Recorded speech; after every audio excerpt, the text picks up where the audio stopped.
Welcome back. Today we're stepping on board a river cruise in Germany and we're taking you inside for a full tour of our suite on the luxurious Riverside Debussy. This is our first ever river cruise and we'll be exploring German Christmas markets in luxury on the Rhine for the next 7 days with Riverside Cruises. In this video we'll take you on board and give you a full tour of our stateroom and let you know what it's like to cruise with this boutique ultra-luxury cruise line, Butler service and all. Plus, if you really want to splurge, we'll give you a peek inside the biggest suite on the boat.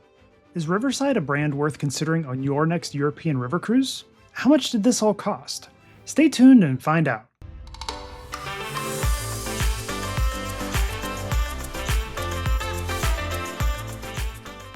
Welcome to Travel at Random. We're Ryan and Trevor. This channel started out of a love of travel. We're here to share unbiased and self-funded trip reports, hotel and flight reviews, and travel advice. We hope we inspire your next getaway.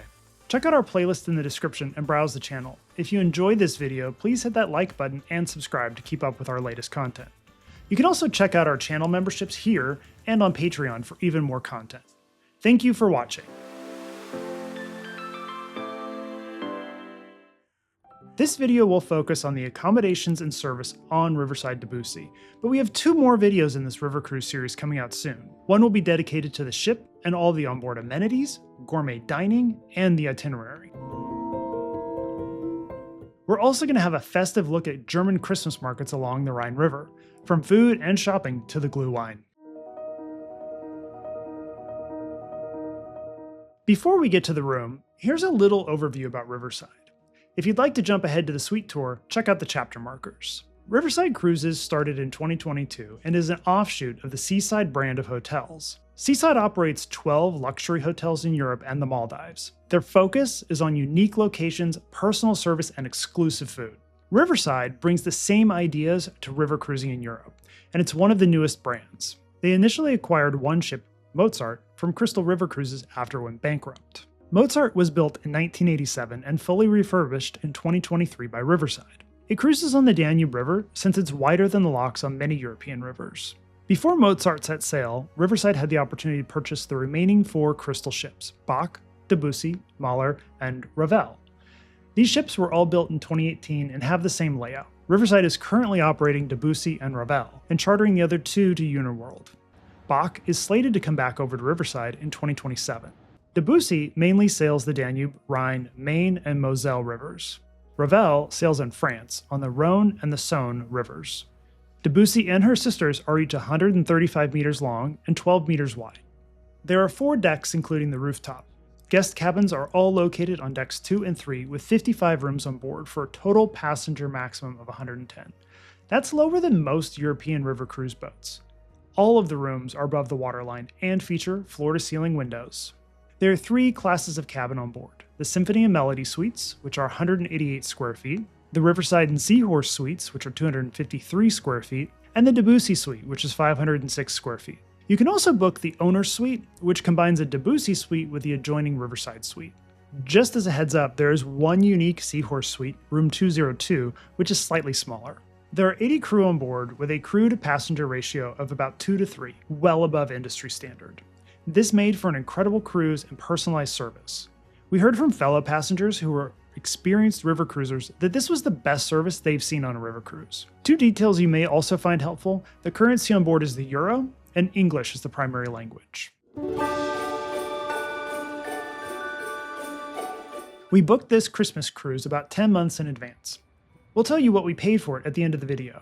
90 days before the cruise, the reservation team reached out to collect information on our travel details and to arrange for transfers to and from the boat.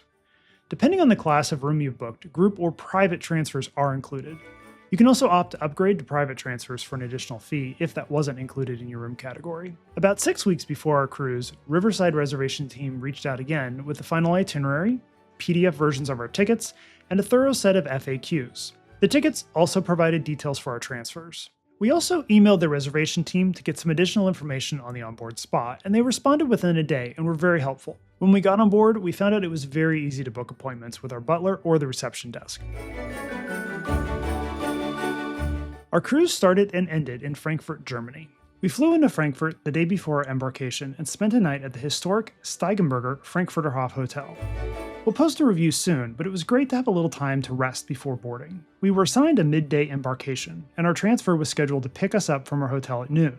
While we did not book a private transfer, Riverside sent a small luxury van that was just for us and my parents, who were joining us on this trip. We quickly got to the mooring location and were greeted by Roxy, the cruise manager. She confirmed our names, and our bags were whisked away by the crew. We were led down to the boat and greeted with a hot towel and a glass of champagne while check-in procedures were completed. This was done in the Palm Court Lounge. It was just the four of us plus one other couple checking in. This was a simple process where they took our photos and checked our passports. The initial impressions were great. This boat was tastefully decorated for Christmas, and this theme permeated everything from decor to specialty drinks and the music on board. After our check-in formalities, we were led individually to our cabins. For our trip, we booked a Seahorse Suite, cabin 209 on deck 2. This suite is 253 square feet or 24 square meters. The most notable feature of this room is the gigantic floor-to-ceiling window. This is actually a balcony window, as you can drop the top half down and open the space up. Even though it was December, we did open it a few times to get some fresh air. It can also be opened while underway, although if the boat is going through a lock, they request that you keep them closed, as they do open out just a little bit. There's an insect screen which can drop down if needed, which would be great to have, and a sturdy wooden rail, which is a fantastic place to set a drink. We'll definitely have to come back for a warmer weather cruise. For the first half of our cruise, we were on the shore side when docking, which does limit your view and your privacy. Halfway through the journey, we swapped to having waterside views. We appreciated that there was a thoughtful balance here. This room features a large and comfortable king-size bed which faces the windows, offering amazing views from your bed. The bed can be set up as two twins upon request. The linens were nice quality, and the butler can swap out the pillows if you have firmer or softer pillow needs. I think our only comment here was that a mattress topper would help hide the seam between the two mattresses and make this an even more luxurious experience. We both slept great on board. There's a desk area which includes the coffee and tea station, water, and the minibar. Depending on your boarding package, the minibar is either chargeable or included. We booked the premium all-inclusive, and this included the minibar. Our butler asked us for any preferences when we first met, and he was happy to adjust what was available for us. He made sure we had plenty of dark roast coffee. The daily itinerary was set here each night at turndown. It included all of the next day's activities and a map of the mooring location. The Quiet Vox units are here as well to use in any excursions, and each had a fresh headset. There's a comfortable green velvet armchair and an end table which can be transformed into a dining table. This was set out with a welcome plate of chocolates and a bottle of sparkling wine when we arrived. Nightly, it was set out with a small treat on turndown. There's a wall-mounted 40-inch television which can swing out to make it easier to see from the bed. The TV had a large collection of on-demand media with a mix of older movies and current releases. There was a live TV option, but it was limited to news. The TV included apps with information on the onboard amenities, a way to check your onboard balance, the itinerary, and a quick QR code to join the Wi-Fi. Wi-Fi is complimentary for all guests and is powered by Starlink. There's a control panel just inside the door with toggles to indicate if you want your room serviced or if you do not want to be disturbed. We love these types of controls, and they are so much better than a hanging card on the doorknob. There are a reasonable amount of outlets in the room. There was one US-style outlet at the desk, along with two USB-A ports and a couple of European outlets. Each nightstand had one European outlet and two additional USB-A ports.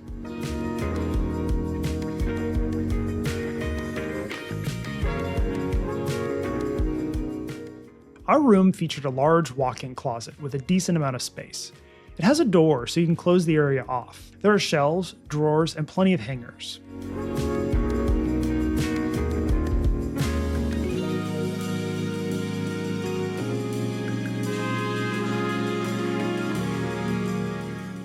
The safe is on a small shelf unit, and it is deep enough to hold small bags like a backpack.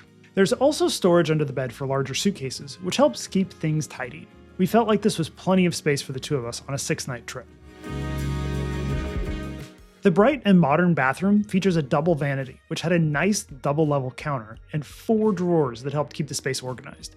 We were able to keep all of our toiletry bags in the drawers, which was really nice. It was more space than it seemed like, and was well thought out for its size. The spacious walk-in shower at the end has both a rain head and a hand shower.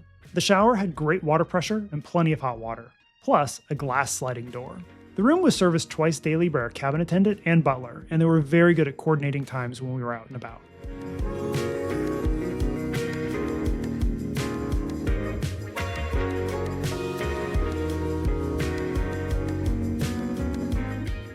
In our suite, we were introduced to Yvonne, our butler, and Tatiana, our suite attendant.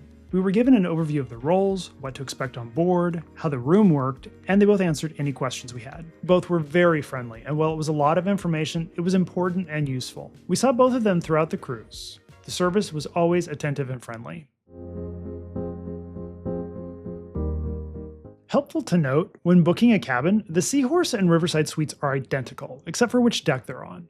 The same goes for the Melody and Symphony suites. Deck 2 is the Seahorse deck, and has 21 Seahorse suites and 8 Melody suites. Deck 3 is the Riverside deck. It has 16 Riverside suites, 8 Symphony suites, and 2 Debussy suites. Our cruise was just about half full, and while we were underway, they opened up some cabins so you could tour each of them. The Melody and Symphony suites are the aft of each deck and are 188 square feet, or 18 square meters. These are the smallest rooms on board. This room is similarly furnished with a desk, velvet chair, and convertible table. The major difference is in the room size. In these rooms, the bed does not face the window. Most of the space is taken out of the closet, which in these rooms is a cabinet, not a full walk-in, and also out of the bathroom, which is smaller, has a single sink, and only one drawer. The Debussy Suite is 506 square feet, or 47 square meters, and features a living room with an electric fireplace, a sofa and sitting chairs, and a bistro table with chairs by the window. The mini bar and coffee station is along the inner wall and was nicely decorated for the season. There's a hallway that leads to the rest of the room. The bathroom is split into 2 spaces. The shower and dual vanities are on one side of the hallway. The vanity is spacious with large drawers. There's plenty of floor space in this area. The shower here is similarly spacious with a bench and a porthole window, and yes, there is a window shade. The toilet and another sink are located on the other side of the hallway. This is nice if you plan to have guests visit your room, since you can keep your things private. Moving along, the desk is just off the hallway next to the large walk-in closet. This closet is massive and has plenty of space. You could easily put 2 weeks of clothes in here. And finally, we have the main bedroom. This room is about the same size as the Seahorse and Riverside suites, but it does have some nicer touches, like a better built-in for the TV and a larger armchair. Speaking of those nicer touches, the hardware and switch plates are polished gold in this cabin. This room can also be booked as an owner's suite, which combines a Debussy suite with the adjoining Riverside suite to form a 2-bedroom suite. This room is large, and if the boat were full, would offer you an option to have private meal, drinks, or get together. For a family, or if you are on a longer voyage, this would be a really nice place to stay.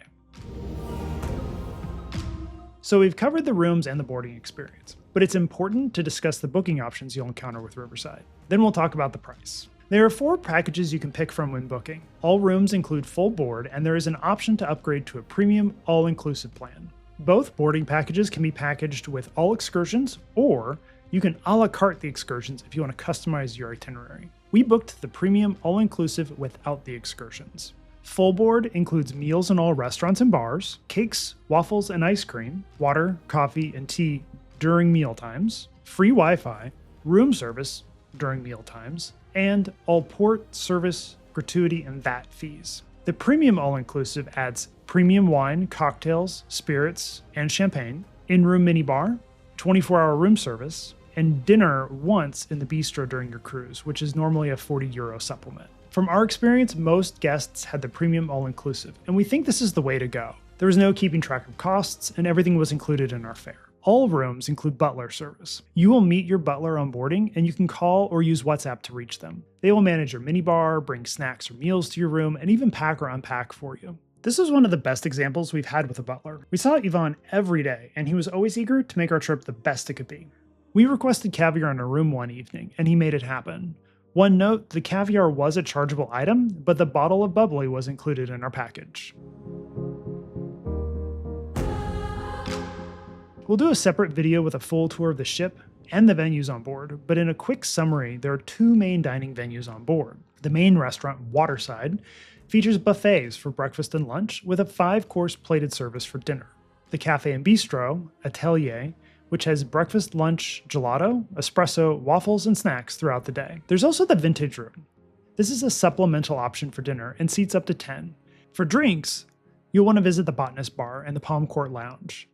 This is where the port talks and evening entertainment take place. And lastly, up on the expansive rooftop deck is the Vista Bar, which is open for drinks, weather permitting, even during the winter. There are also a few additional public spaces. Coffee, tea, and water are available 24/7 in the pantry area directly off the main lobby on Deck 2. The ship has a fitness center, spa treatment room, and guest laundry, all on Deck 1. There's also an indoor pool and a lounge area at the aft of Deck 3, which has water and snacks along with great views out of the large windows. This was a Christmas cruise, and the ship was tastefully decorated. There were also Christmas treats throughout the ship, including cookies and gingerbread, and these changed daily.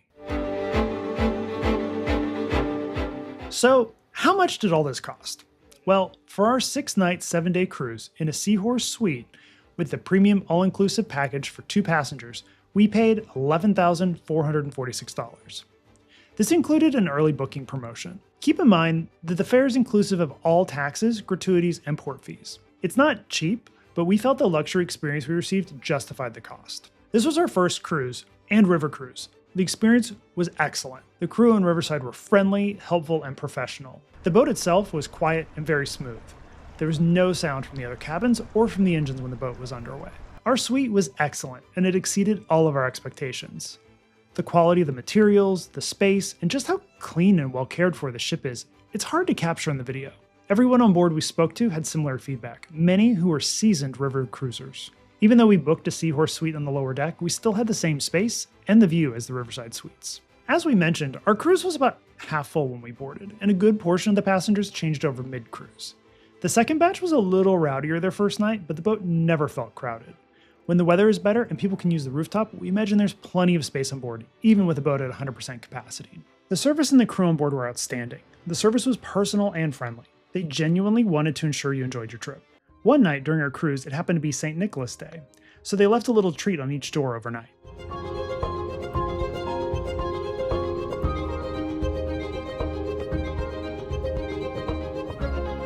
So we're coming to the end of our cruise. What did you think of the cabin? I thought the cabin was great.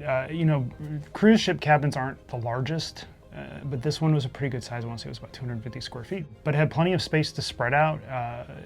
The bed was comfortable. There was room to walk around. We had room for all of our stuff. I have no complaints about the room. I think it was great and great place to spend a few days. And our cabin attendant and butler were both great. So they were fantastic. And if you end up on Riverside Debussy and you have them as your cabin attendants or butlers, they're fantastic.